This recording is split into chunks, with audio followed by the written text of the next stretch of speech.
Conseil des ministres s'est réuni ce mercredi 2 octobre 2024 sous la présidence de son Excellence, le capitaine Ibrahim Traoré, président du FASO, président du Conseil des ministres. Le Conseil a examiné et adopté plusieurs rapports importants. C'est ainsi que pour le compte du ministère de la fonction publique, du travail et de la protection sociale, le Conseil a adopté un décret portant composition, attribution et modalités de fonctionnement du comité de santé. Et pour plus d'explications, j'invite ici mon collègue, le ministre d'État, Bassolma Bazi. Le Conseil des ministres a adopté un décret portant composition, organisation et fonctionnement du comité de santé.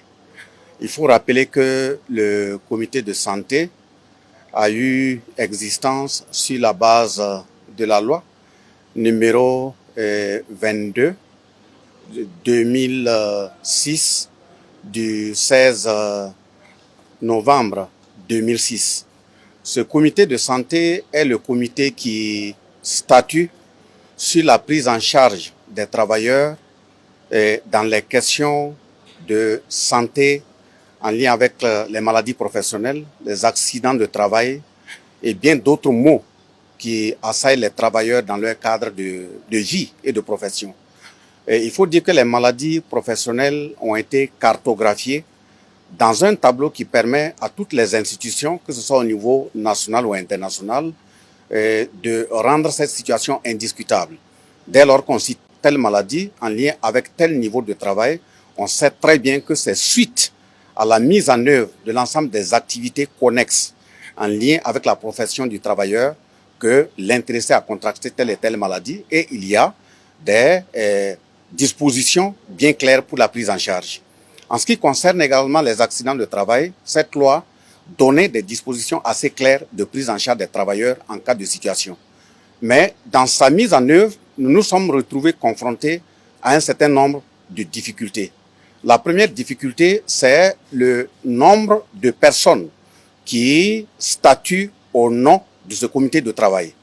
Dans la loi 28 du 16 novembre 2006, c'était 14 personnes. Mais ces 14 personnes, pour les réunir, des moments, quand il y a une situation très difficile, c'est difficile d'atteindre le quorum. En ce moment, le travailleur continue avec le mal qui le ronge, et même d'ici on va trouver une solution, c'est pas évident qu'on puisse véritablement donner un grand apport à la personne. Le deuxième élément, c'est le fait que ce comité de santé se réunissait de façon périodique. On a voulu également enlever ce côté périodique et permettre au comité de statuer dès qu'il y a urgence. Voilà pourquoi la loi 003 du 1er avril 2021, à son article 78, a permis de retoucher et prendre des dispositions qui puissent aller au plus vite et régler les questions de santé des travailleurs. Et cette loi également a permis à cet article, donc 78, de prendre le décret d'aujourd'hui permettant de statuer sur les maladies qui ne sont même pas cartographiées au niveau du tableau qui porte sur les maladies professionnelles. Parce que effectivement, un travailleur, suite à sa profession, à ses exercices professionnels, peut tomber malade, mais cette maladie peut être analysée dans la mesure où elle n'est pas cartographiée dans le tableau des maladies professionnelles. Il faudrait que des spécialistes se retrouvent pour voir est-ce que ce n'est pas lié à sa profession qu'il a contracté telle et telle maladie. Donc, on a statué et puis arrêté la composition qui va passer désormais de 14 personnes à 7 personnes. C'est le médecin de la Carrefour, c'est le médecin soignant de l'intéressé lui-même, c'est un représentant du ministère de la fonction publique, un représentant de la direction des ressources humaines de l'institution à laquelle appartient l'intéressé, c'est un représentant du ministère de la Défense, c'est un représentant de la présidence du FASO qui vont statuer pour analyser, véritablement voir, même si la maladie n'est pas cartographiée dans le tableau des maladies, est-ce que ce n'est pas une maladie professionnelle? Et l'autre élément qu'il faut prendre en compte, c'est le temps pour statuer. En principe, le ministre, dès lors qu'il est touché, il a une semaine, ça veut dire 7 jours, pour toucher la Carrefour et mettre le processus en branle et convoquer ce comité de santé. Le comité de santé, avant, il avait au minimum 30 jours pour statuer et donner le rapport définitif pour voir s'il faut effectivement prendre l'intéressé en charge ou s'il faut l'évacuer. On a estimé qu'il y a des urgences également. Continuer de compter sur les 30 jours, c'est trop. Ça a été ramené à 10 jours. Si le ministre arrive à agir dans une semaine et que le comité est convoqué, il a 10 jours pour statuer afin de décider si c'est une maladie professionnelle connexe qui doit être prise en charge et si l'évacuation également doit être faite. Donc j'avoue que c'est un grand progrès parce que, comme nous l'avons toujours dit, la ressource humaine pour servir l'État est un capital assénédal. Donc tout ce qui officie dans ces administrations, dans ces institutions, l'État doit créer les conditions nécessaires pour que si une ressource humaine venait à contracter une maladie, qu'elle soit reconnue dans le tableau ou une maladie jugée comme telle et dont le comité de santé a pu statuer, il faut porter des soins adéquats rapidement à cette personne. Et la dernière charge que ça enlève, c'est le fait que pendant que le comité de santé est en train de statuer, dès lors que ce n'est pas une maladie pour le moment reconnue, il appartient à l'agent lui-même de se prendre en charge. Nous savons très bien que les situations sont très difficiles et donc de ce point de vue, on ne peut pas continuer de permettre à des gens qui sont dans des situations, personnellement, ils n'ont pas les moyens nécessaires de faire face. En tout cas, ce décret vient pallier à cette situation en termes de réduction de délai.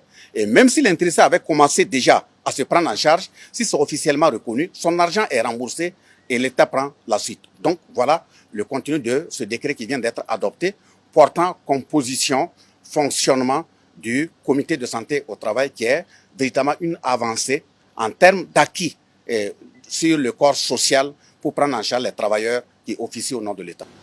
Pour le compte de la présidence, le Conseil a adopté un avant-projet de loi constitutionnelle portant révision de la Constitution. Et le ministre Edasto Rodrigo Bayala est présent ici en tant que ministre de la Justice pour donner des détails de ce rapport. Le Conseil a adopté un avant-projet de loi portant révision de la Constitution et a marqué son accord pour sa transmission à l'Assemblée législative de transition. C'est le même projet de loi qui avait été inscrit à l'ordre du jour de l'Assemblée législative de transition et qui devrait être examiné, adopté le 2 septembre 2024. Donc il a été nécessaire de faire un réaménagement technique et ce réaménagement technique étant de fond, il était nécessaire de repasser par le Conseil des ministres. Donc dans le premier projet de loi, comme il était question, c'était la révision portée sur l'article 34 qui comporte la devise et qui consacrait son changement à la patrie ou la mort nous vaincrons au lieu de unité, progrès, justice. Le deuxième article qui était dans le premier projet de loi concernait l'article 147 de la Constitution qui permettait dorénavant l'approbation des raccords qui consacrent l'entrée de Burkina Faso dans une union d'État, dans une confédération ou dans une fédération par voie législative, parce que l'actuel article 147 consacrait l'approbation de ces accords par le seul référendum du peuple. Donc, ce projet de loi consacrait la révision de l'article 34 et de l'article 147. Le réaménagement de fonds qui a nécessité à ce que ce projet de loi soit retiré et repassé par le Conseil des ministres consacre l'article 36 de la Constitution qui est consacré au président du Faso, qui comporte le titre 3 de notre Constitution. Le président du Faso, suivant le titre 3, l'article 36, consacre comme une institution. Mais dans l'exercice de ses prérogatives, de ses missions qui lui sont dévolues, le président du Faso en tant qu'institution consacrée par la Constitution est accompagné par une administration.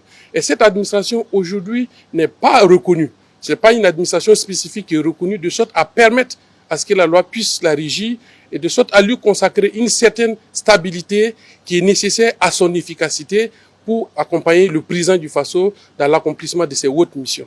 Donc c'est ce réarrangement technique et de fond qui a nécessité que l'article 36 soit également relu et qui a prévalu au retrait du projet de loi pour être soumis de nouveau au Conseil des ministres qui a marqué son accord pour la modification de l'article 36 qui institue désormais auprès du président du Faso institution, la première institution du Faso, je dis bien le président du Faso, qui est une institution consacrée au titre 3 de notre Constitution, qui institue auprès du président du Faso une administration spécifique qui est chargée de l'accompagner dans l'accomplissement de ses missions et prérogatives qui lui sont dévolues par la Constitution. Voilà un peu le contenu de ce projet de loi dont le Conseil a marqué son accord pour sa transmission au Conseil, à l'Assemblée législative de transition pour examen et adoption.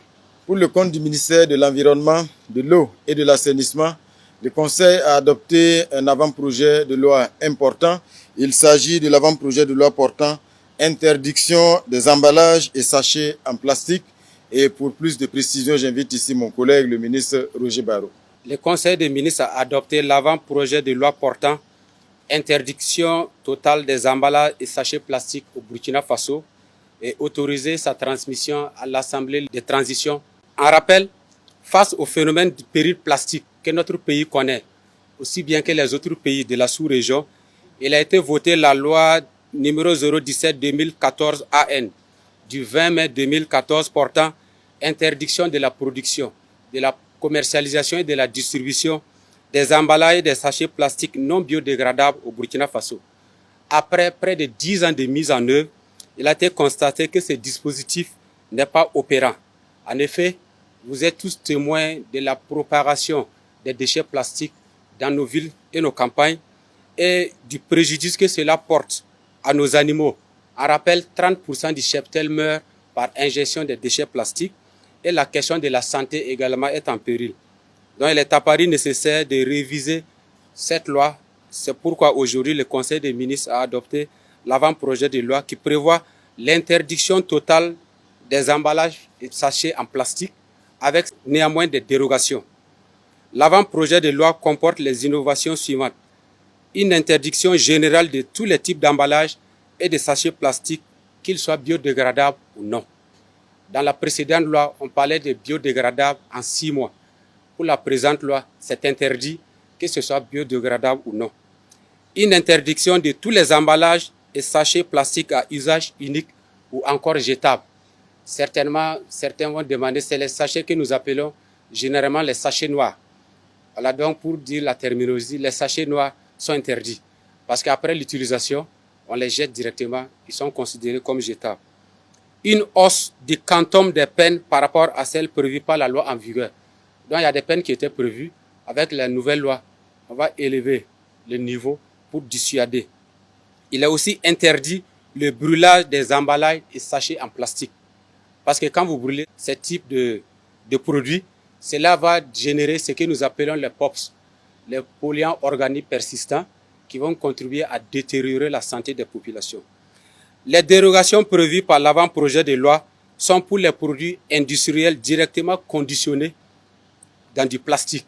Il s'agit de l'eau préemballée par exemple, il s'agit du lait qui sont dans des emballages en plastique. Donc ces types d'emballages sont autorisés pour conditionner les produits. Néanmoins, des dispositions sont prises pour que ces emballages qui sont autorisés, il y ait un traçage dans la gestion de ces déchets-là. Également pour la recherche et les questions de santé publique, les types d'emballages utilisés à ce niveau-là sont autorisés. En interdisant tout type d'emballage et sachets en plastique, il est mis en exergue la promotion des alternatives au plastique. Le Conseil des ministres a instruit pour que des dispositions soient prises et des accompagnements aux acteurs pour que les alternatives soient utilisées. Ces alternatives doivent être dans des matériaux bio. Nous avons déjà des matériaux bio dans notre pays.